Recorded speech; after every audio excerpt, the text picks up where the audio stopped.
Brendan Fraser has taken a swipe at Tom Cruise's critically panned The Mummy reboot in a candid new interview.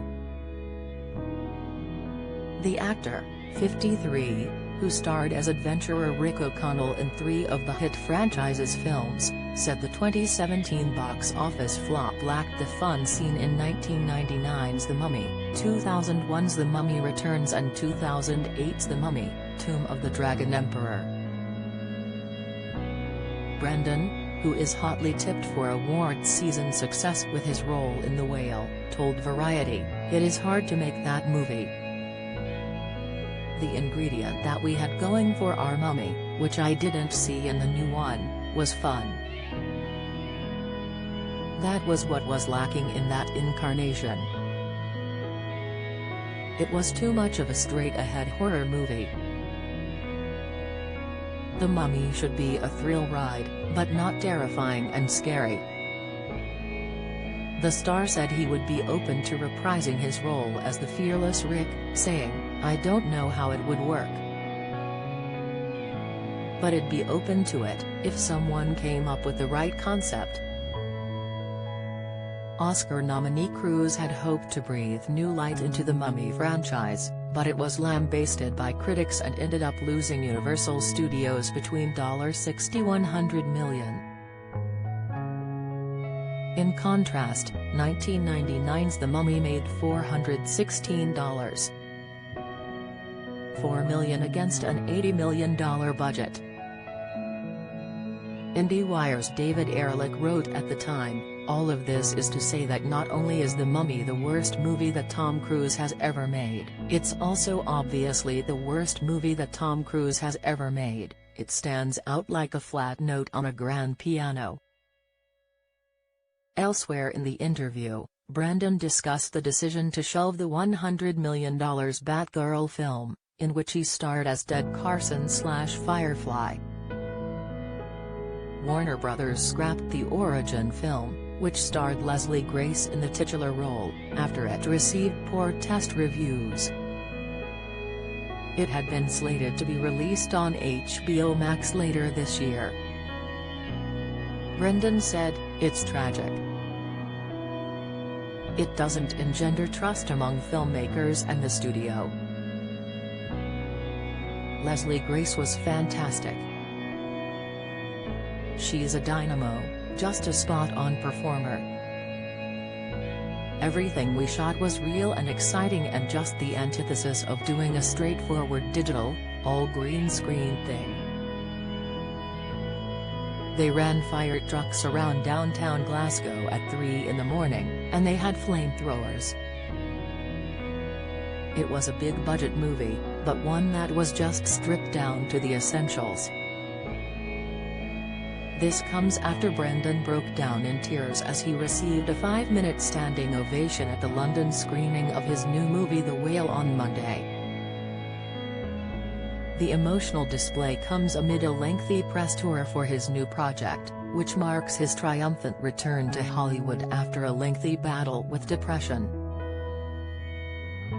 Brendan has said this was sparked after he was sexually assaulted by the former president of the Hollywood Foreign Press Association, Philip Burke, in 2003. In a video shared by a guest at the premiere, an emotional Brendan is seen bowing to rapturous applause from the audience before embracing director Darren Aronofsky and screenwriter Samuel D. Hunter, who joined him on stage.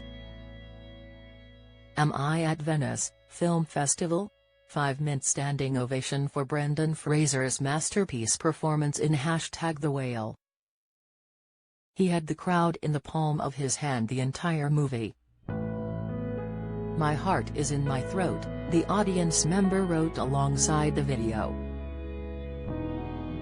Brendan was proudly supported by his glamorous partner Jean Moore as he graced the red carpet for the UK premiere on the 7th day of the BFI London Film Festival.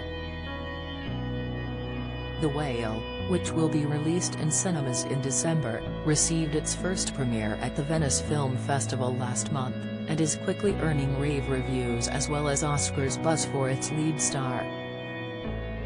In footage shared on social media following the film's Venice screening last month, Brendan fought back tears as he received another lengthy standing ovation. Fraser shot to stardom when he was cast in children's favorite film franchises George of the Jungle and The Mummy. His chiseled physique earned him a position as a Hollywood heartthrob as he thrashed around the sets performing stunts in high-action roles. But Fraser revealed in a later interview the toll the stunts had taken on his body. Alongside his physical injuries, Brendan also revealed in a 2018 GQ interview that he believed he had been blacklisted from Hollywood after he claimed he had been sexually assaulted by the former president of the Hollywood Foreign Press Association, Philip Burke, in 2003. After Fraser reported the claim to the HFPA, he said he believed he may have been blacklisted and was rarely invited back to the Golden Globe Awards. Fraser said the incident had caused him to retreat as he spiraled into depression. He described feeling not worthy as the decade wore on, leading him to take roles he was less proud of. Meanwhile, his marriage was also falling apart. He divorced Afton in 2007 after 9 years of marriage and 3 sons together, Griffin, Leland, and Holden. As part of the settlement, he was ordered to pay $50,000 a month in spousal support. However, in 2013 he sought an amendment to the agreement asking to pay less, claiming he wasn't earning the same enormous checks he had received in the 1990s during his heyday and couldn't afford the payments. The Whale marks Brendan's first Hollywood project in almost 10 years and Brendan's first lead role in a movie since straight-to-DVD thriller Breakout in 2013, leading many fans to believe this is his comeback.